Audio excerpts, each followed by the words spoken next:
ముఖ్యమంత్రి చంద్రబాబు దోపిడీదారులకు దోచుకోవడానికి గేట్లు తెరుస్తున్నారని ఎమ్మెల్సీ శివరామరెడ్డి విమర్శలు చేశారు. జిల్లా కేంద్రంలో వైసీపీ చేపట్టిన బైక్ ర్యాలీలో ఆయన పాల్గొన్నారు. ఈ సందర్భంగా వారు మీడియాతో మాట్లాడుతూ మెడికల్ కళాశాలల్ని ప్రైవేటీకరణ చేయటం లేదని ప్రభుత్వం చెప్తున్నా తాజాగా ఇచ్చిన జీవోలో ఒక్క బెడ్ కూడా ఉచితంగా ఇచ్చే అవకాశం లేదన్నారు. మరి దీన్ని ఏ విధంగా అర్థం చేసుకోవాలని నిలదీశారు. గతంలో ఇంజనీరింగ్ కళాశాలల్ని కూడా ప్రైవేటీకరణ చేసిన ఘనత చంద్రబాబుకే దక్కుతుందన్నారు. ఇప్పుడు 17 మెడికల్ కళాశాలల్ని కూడా ప్రైవేటీకరణ చేస్తున్నారన్నారు. అసలు 99 పైసలకే లీజుకు ఇవ్వడం ఏంటని నిలదీశారు. ప్రభుత్వం ఇప్పటికైనా కళ్లు తెరిచి ఈ నిర్ణయాన్ని వెనక్కి తీసుకోవాలన్నారు. మెడికల్ కాలేజీలు ప్రైవేటీకరణకు వ్యతిరేకంగా గత 2 నెలల నుండి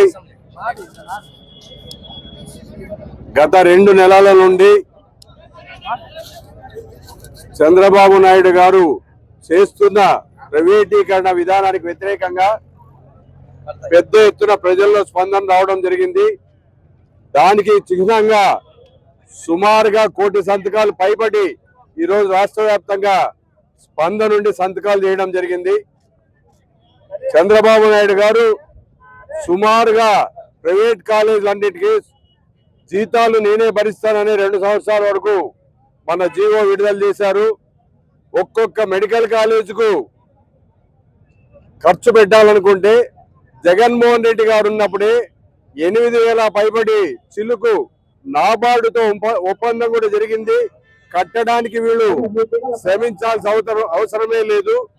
మనం ప్రభుత్వ ఆధ్వర్యంలో మెడికల్ కాలేజ్ నడపగలిగితే పేదవాడికి మెడికల్ సీట్లు రావడమే కాకుండా అలాగే ప్రతి హాస్పిటల్లో 620 బెడ్లుంటే మొన్నిచ్చే జీవోలో ఒక్క బెడ్ కూడా ఫ్రీగా ఫెసిలిటీ ఇచ్చే పరిస్థితి లేదని మన టెండర్లు పిలవడం చాలా దురదృష్టకరమైన విషయం. గతంలో కూడా ఇంజనీరింగ్ కాలేజీలు ప్రైవేటీకరణ చేసిన ఘనత చంద్రబాబు నాయుడు గారిది.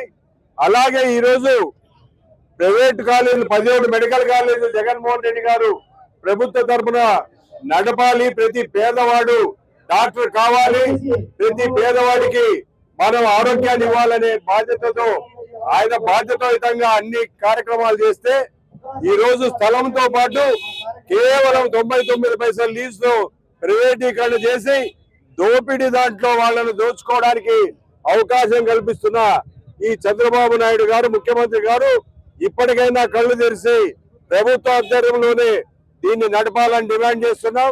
తప్పకుండా ఆ రకంగా చర్యలు తీసుకుంటారని కూడా ఆశిస్తున్నాం.